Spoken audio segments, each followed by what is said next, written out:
Good morning everyone. मैं Nirmal Vats, PGT economics from GSSS Gohana. अभी तक आपने पढ़ा प्रोडक्शन पॉसिबिलिटी कर्व और production possibility curve and central problem of an economy. आज का हमारा टॉपिक है थ्योरी ऑफ कंज्यूमर बिहेवियर, उपभोक्ता व्यवहार का सिद्धांत। उपभोक्ता व्यवहार के सिद्धांत। सामान्यतः उपभोक्ता एक व्यक्ति है, लेकिन बात जब उपभोक्ता व्यवहार की आती है तो वहाँ पर व्यक्ति, परिवार और परिवारों के समूह से इसका संबंध है। उपभोक्ता विवेकशील है और अपनी आय को दी हुई कीमतों पर दो वस्तुओं पर खर्च करके अपनी आवश्यकताओं को पूरी करता है। यानी उपभोक्ता व्यवहार की धारणा क्या है?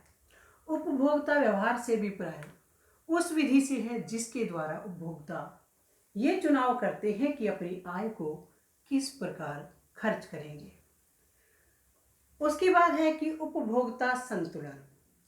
एक उपभोक्ता उस समय संतुलन में होता है जब वह अपनी दी हुई आय तथा बाजार कीमतों से प्राप्त संतुष्टि को अधिकतम कर लेता है। उपभोक्ता के संतुलन से अभिप्राय कि उपभोक्ता अपने व्यवहार को तब तक नहीं बदलता जब तक परिस्थितियों में परिवर्तन नहीं होता, क्योंकि वह अपनी दी हुई जो आय है उस आय पर निश्चित कीमतों में अगर अधिकतम संतुष्टि प्राप्त कर रहा है तो वह अपनी परिस्थितियों में जब तक कोई परिवर्तन नहीं होता तो वह उस परिस्थिति को बदलने की कोशिश नहीं करता और पसंद नहीं करता।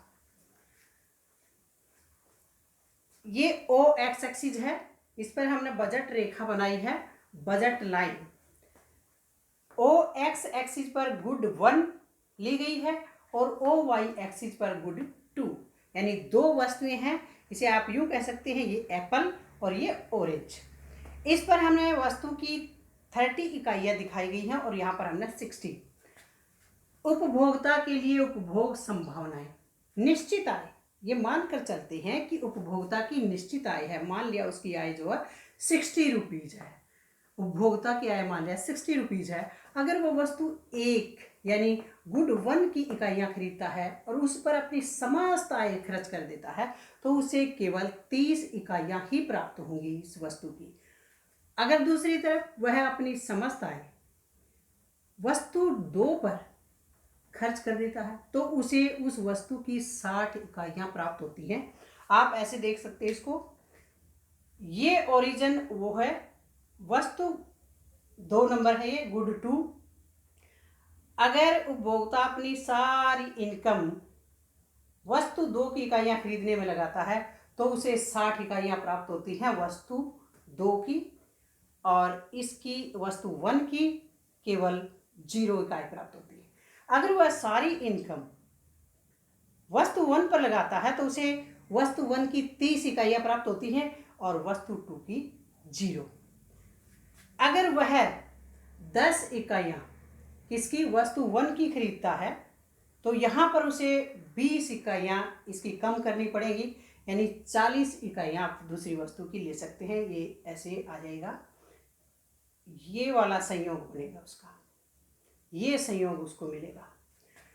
अगर यहाँ पर वस्तु 1 की यूनिट बढ़ाता है और 20 कर देता है, ये 20 हो जाती है, तो यहाँ पर उसे 20 और यूनिट उसे कम करनी पड़ेगी।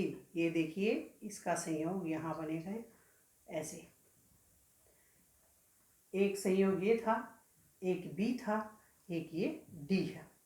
विभिन्न 4 संयोग प्राप्त होते हैं। अब 0 और 60, दूसरा 10 और 40, तीसरा संयोग C 20 और 20, चौथा संयोग 0 और 30। तो इस प्रकार से 4 संयोग उपभोक्ता अपनी निश्चित आय से दी हुई कीमतों पर 2 वस्तुओं की खरीद सकता है। बजट समूह 2 वस्तुओं के एक प्राप्य संयोगों को दर्शाता है जब वस्तुओं की कीमतें व उपभोक्ता की आय दी हुई। बजट समूह जो दी हुई आय है, बजट रेखा है, ये बजट लाइन है, ये उपभोक्ता की आय है। तो इस पर 4 संयोग हैं A B C D। प्राप्य संयोग जिन्हें वह प्राप्त कर सकता है, इस बजट लाइन पर जो संयोग है या इसके अंदर है उन्हें ये प्राप्त कर सकता है। वस्तुओं की कीमतें और उपभोक्ता की आय, ये मान्यता है बजट समूह की, ये मान्यता है कि ये मानकर चला जाता है कि उपभोक्ता की दी हुई आय है और उसमें कोई परिवर्तन नहीं है और कीमतें भी निश्चित हैं और दो वस्तुओं पर ही उनको खर्च करना है। बजट रेखा, ये अपनी बजट रेखा है, budget line is equal to P1 by P2। P1 एक वस्तु की कीमत और P2 दूसरी वस्तु की कीमत। P1 वन की 60/30 यानी 2/1। इसका मतलब क्या है कि इसकी एक इकाई, वस्तु वन की जो एक इकाई है 2 रुपये में आती है। 2 रुपये खर्च करके एक इकाई प्राप्त होती है और यहाँ पर 1 रुपया खर्च करके एक इकाई खरीद प्राप्त होती है। तो यहाँ पर जब 2 रुपया हम एक इकाई के लिए खर्च करें हैं तो हमें 30 इकाइयाँ ही प्राप्त होंगी वस्तु वन की। लेकिन यहाँ पर वस्तु टू के लिए 1 रुपये में एक इकाई आप खरीद पा रहे हैं, तो इसलिए आप 60 इकाइयाँ यहाँ खरीद। प्राप्य और अप्राप्य संयोग, अब बजट रेखा पर आप देख रहे हैं ये ABCD 4 पॉइंट है जिन्हें उपभोक्ता प्राप्त कर सकता है क्योंकि उसकी निश्चित आय में दी हुई कीमतों पर दो वस्तुओं के ये संयोग उपभोक्ता खरीद सकता है। अब इसमें देखिए आप, जो इसके ऊपर जो भी संयोग आएंगे, एक ये भी है, दूसरा फिर ये आ जाएगा 40 वाला, फिर 20 वाला आ जाएगा और ये वाला, इन चारों को खरीद सकता है। और इसके अंदर भी अगर कोई संयोग होगा उसे उपभोक्ता खरीद सकता है क्योंकि वो उसकी निश्चित आय जो है, दी हुई जो आय है वह निश्चित कीमतों पर उसे खरीद सकता है। लेकिन अगर यहाँ कोई संयोग है उसे उपभोक्ता नहीं खरीद सकता क्योंकि ये उसकी बजट लाइन के बाहर है, उसकी आय से अधिक है, इस संयोग को वो खरीद नहीं सकता। आप देख सकते हो उपभोक्ता की प्राथमिकताएं किस प्रकार से उपभोक्ता प्राथमिकताएं देता है जब दो वस्तुओं का उसे चुनाव करना हो और अपनी आय को उन पर खर्च करना हो। सेब व संतरे दो वस्तु हम मानकर चलते हैं, ये एप्पल हैं, ये ऑरेंज हैं। ABCD वही 4 संयोग हैं। सेब 1 यूनिट सेब की है यानी 1 सेब खरीद रहा है और 10 संतरे, 1 सेब और 10 संतरे। उसके बाद आता है अगर सेब का 1 पीस बढ़ा देते हैं तो उसे क्या करना पड़ता है, संतरों का त्याग करना पड़ता है। कितने, 3 संतरों का त्याग करके वह 1 सेब खरीदता है। मान लिया उसकी इच्छा होती है तो 1 सेब और बढ़ा देता है, तो यहाँ पर 3 इकाई जो है सेब की खरीदता है।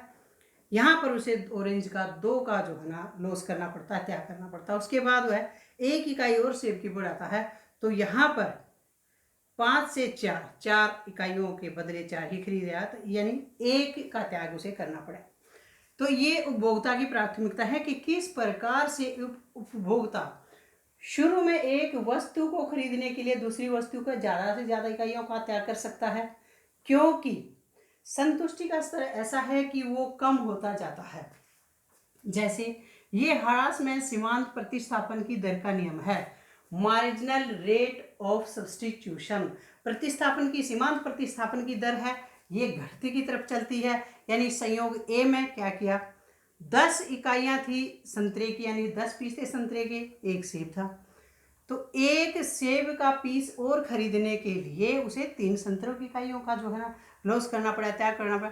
तो 3:1 की जो है ना MRS marginal rate of substitution है। उसके बाद उसने 2 संतरों का त्याग किया यानी कम हो गई और उसके बाद 1 संतरे का त्याग किया। मार्जिनल रेट ऑफ सब्स्टिट्यूशन जो है ना घटती दर पर चलती है, कम होती चलती है क्योंकि जब हम कोई वस्तु शुरू में खरीदते हैं या उसका उपभोग करते हैं तो उससे हमें संतुष्टि जो है वो ज़्यादा मिलती है, लेकिन उसके बाद उन्हीं का उपभोग अगर करते हैं उससे संतुष्टि का स्तर जो है ना कम होता चला जाता है। तो थ्योरी ऑफ कंज्यूमर बिहेवियर में बजट यानी एक आय है उपभोक्ता की, वो निश्चित है, दी हुई है और निश्चित कीमतें हैं और वहाँ पर उपभोक्ता केवल उन्हीं 2 वस्तुओं में से खरीद सकता है, 2 वस्तुओं पर वो अपनी सारी आय को खर्च करेगा और उन्हीं से अपनी आवश्यकताओं को पूर्ति करेगा, उससे अधिकतम संतुष्टि प्राप्त करना चाहता है। और ये मानकर चला जाता है कि जो विवेकशील उपभोक्ता है और उसे कीमतों का भी और आय का भी और बाजार कीमतों का भी उसे सही ज्ञान है। तो इस आज के इसमें टॉपिक में थ्योरी ऑफ कंज्यूमर बिहेवियर में इतना ही। नेक्स्ट इसमें जो है थ्योरी ऑफ बिहेवियर में हम अगली वीडियो में करेंगे। तो मुझे उम्मीद है कि आप सबको ये समझ आ गया होगा। तो उपभोक्ता एक सामान्य सा व्यक्ति है, लेकिन व्यवहार की बात जब आती है तो उसे विवेकशील माना जाता है कि वह अपनी आय को दो वस्तुओं के संयोगों पर निश्चित कीमतों पर सोच समझ करके खर्च करेगा और उससे अधिकतम संतुष्टि प्राप्त करेगा। तो आज के लिए इतना ही। Thank you very much.